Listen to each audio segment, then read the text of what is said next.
Yo les gens, on se retrouve pour une nouvelle vidéo et aujourd'hui les gars, comme vous l'aurez vu dans le titre, on va parler des variables en Python. Alors tout d'abord pour mettre les choses au clair et pour vous aider à mieux comprendre, qu'est-ce qu'une variable? En fait, une variable, on va dire que c'est une boîte. Voilà, comme ceci. Donc là, vous voyez qu'on a une boîte. Donc cette boîte, c'est une variable à laquelle on va donner un nom. Par exemple, moi je vais l'appeler, je sais pas, magasin. Ou ouais, on va l'appeler magasin, voilà. Et donc dans cette variable, je pourrais mettre une information.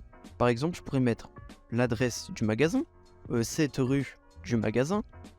Je pourrais mettre les horaires d'ouverture, donc 9h, 9h, 12h, voilà. Enfin vraiment, en fait, une variable, en fait, concrètement, ça va être une boîte dans laquelle on va mettre, dans laquelle on va stocker des informations. Donc cette boîte aura un nom et à l'intérieur, du coup, on lui mettra ce qu'on appelle du coup un objet. Du coup, en fait, concrètement, une variable nous permettra d'associer un objet à un nom. Alors, donc, on va faire du concret maintenant. On va partir donc sur Visual Studio Code et je vais vous montrer un petit peu comment ça fonctionne. Donc, imaginons qu'on part toujours sur notre variable qui s'appelle magasin.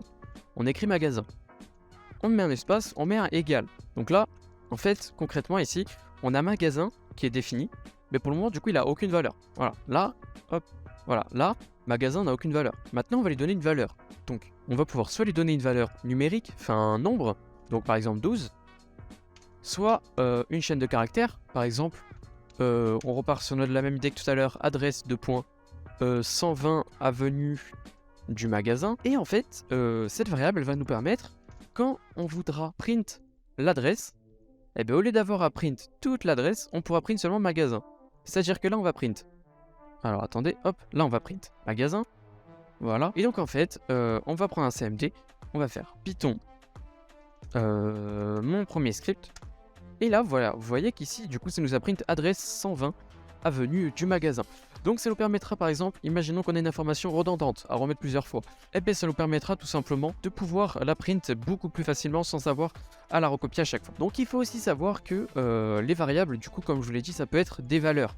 Par exemple 10. Et qu'on peut faire, par exemple, des additions. Donc 10 plus 12. Et si on print magasin, du coup, ça va nous print 22. Voilà, on peut faire 10 moins 12.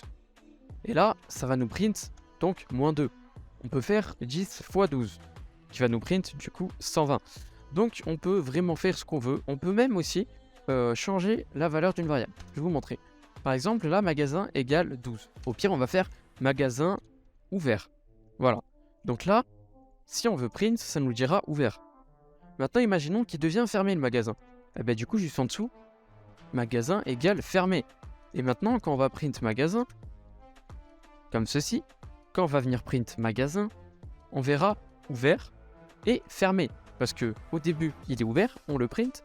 Après, il devient fermé, on le print. Donc, il faut savoir que la valeur d'une variable peut changer au fil du code. Alors, il faut savoir une chose aussi, c'est que on peut mettre plusieurs variables à la suite. Je m'explique. Par exemple, on crée une variable voiture, on met une virgule, et une variable moto. On met un égal, et du coup, il y en a une. Donc voiture, ça aura pour valeur par exemple BMW, donc on va mettre les marques, et moto, Yamaha.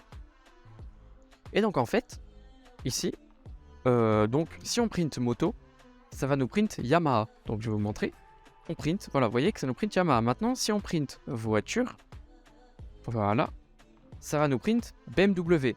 Donc, du coup, voilà un petit peu, donc on peut mettre plusieurs variables à la suite. Donc après, il faut savoir que dans les noms des variables, il ne faut pas mettre d'espace. Par exemple, on peut pas mettre magasin 1 égale ouvert. Ça ne fonctionnera pas. Il ne faut pas d'espace. Donc on peut mettre un tiré du bas pour la séparation, mais jamais d'espace. Ou coller, comme ça. Mais jamais d'espace dans le nom, sinon, sinon tout simplement, Python ne comprendra pas. Donc du coup, ça, faire attention au nom. Bien évidemment aussi, ne pas par exemple appeler une 3 ou false ou des choses comme ça. Ne pas leur donner des noms qui peuvent être utilisés pour d'autres utilisations. Ça veut pas dire grand chose, mais vous m'avez compris que ici ouvert, voilà, magasin status, enfin ça c'est vous qui voyez, ou magasin état, enfin c'est vous qui voyez comment vous l'appelez, mais jamais d'espace. soit un tiré du bas, soit collé, jamais d'espace. Donc voilà, je pense que niveau variable, on a fait à peu près le tour, donc vous voyez que c'est assez simple, et puis de toute façon, on développera un petit peu les connaissances au fur et à mesure de chaque épisode. Donc cet épisode vous a plu, vous a été utile, et que vous voulez être au courant du prochain épisode, n'oubliez pas de vous abonner, d'activer la cloche de notification, c'est très important, et de liker cette vidéo, ça me soutient énormément, et ça me permet de savoir si ce genre de contenu vous plaît. Moi je vous dis à très bientôt pour le prochain épisode, c'était Sandag, ciao.